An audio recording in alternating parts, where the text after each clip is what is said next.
Hey guys, this is your boy Joshua here with the Bun Bun Vlogs. In today's video, we are going to be talking about A Touch of Disney.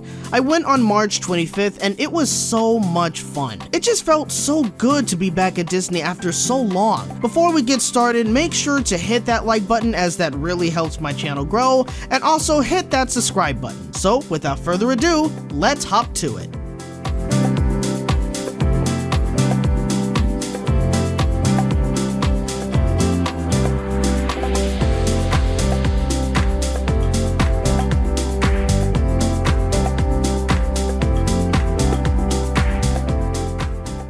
Now, I know I'm not the only one who said this, but upon walking into California Adventure, that nostalgic feeling instantly kicked in for me.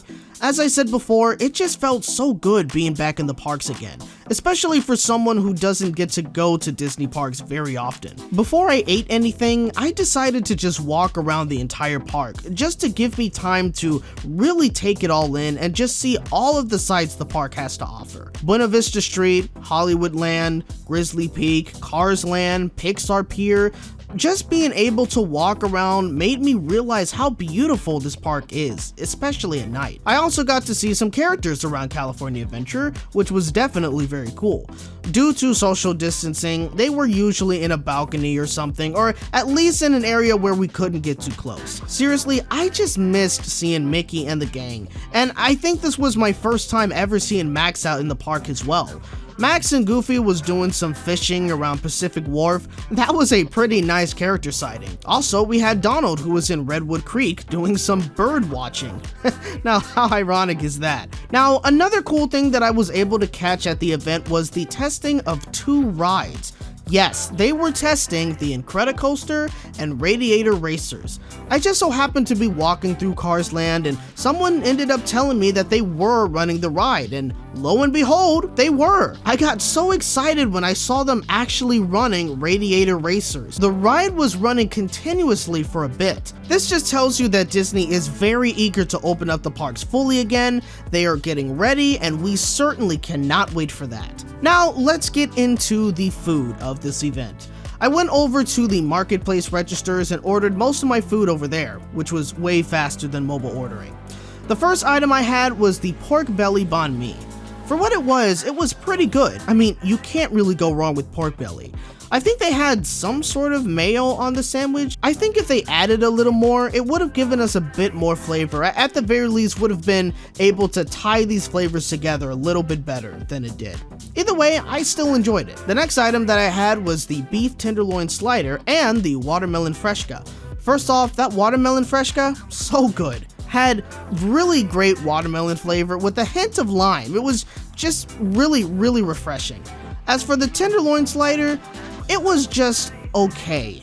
I mean, the beef was nice and tender, it wasn't really all that difficult to eat, but it was almost flavorless. It kind of relied on the pickled onion and chimichurri for flavor. It could have been way better than what I got. Next up, we have the very hot ticketed item of the event, which is the sweet and spicy chicken wings. I got that with the strawberry rose lemonade. I've heard so many people raving about the wings that I just had to get them for myself.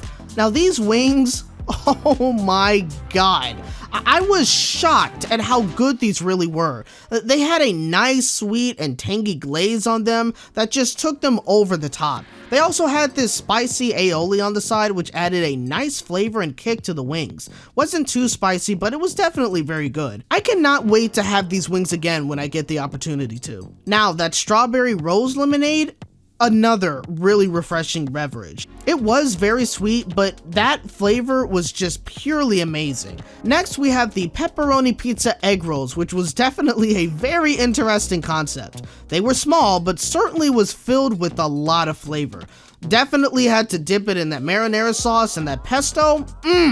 Absolutely just delicious. That was honestly a pretty big surprise to me. Now, the next 5 items I ordered were not at any of the booths, and I did do mobile ordering for those.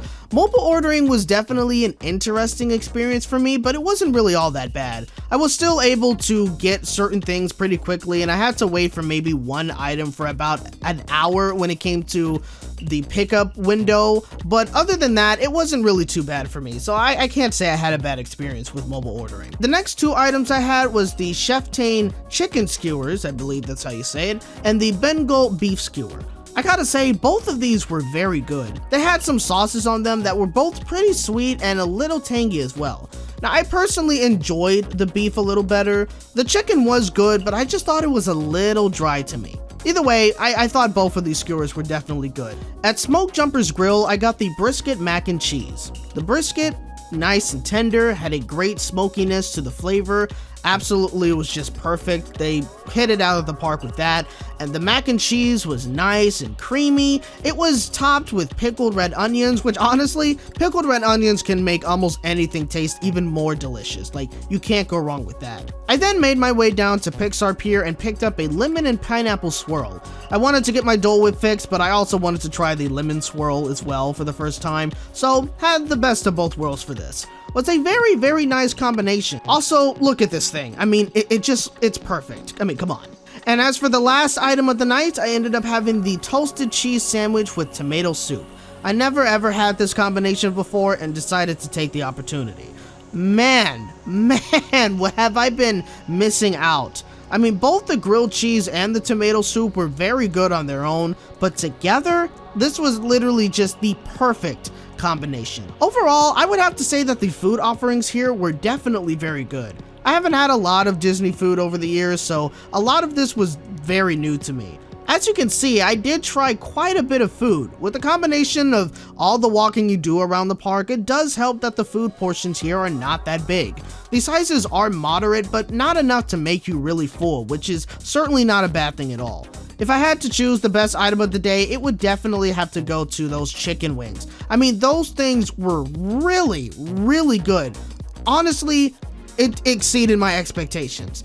If you guys have tickets for any remaining dates for this event, you have to get these. To me, A Touch of Disney was definitely an amazing event. Great food, great atmosphere, and you were back inside the park again. That was definitely a win for me. Is it worth $75? For me personally, I would say it definitely was. If I was able to get a ticket for this again, I would do it in a heartbeat. Though, the next tickets is going to be for when the park is fully reopened. I am definitely very excited for that, and it's just around the corner. I hope you guys enjoyed my video on A Touch of Disney. If you've already been, tell me what you liked about the event and tell me what your favorite food item was over there. If you have a ticket for a later date, I hope you guys have a really fun time and tell me what you guys are looking forward to. If you liked this video, make sure to hit that like button on the way out, and if you're new, make sure to hit that subscribe button. Thank you so much for watching this video, and I hope to see you guys in the next adventure.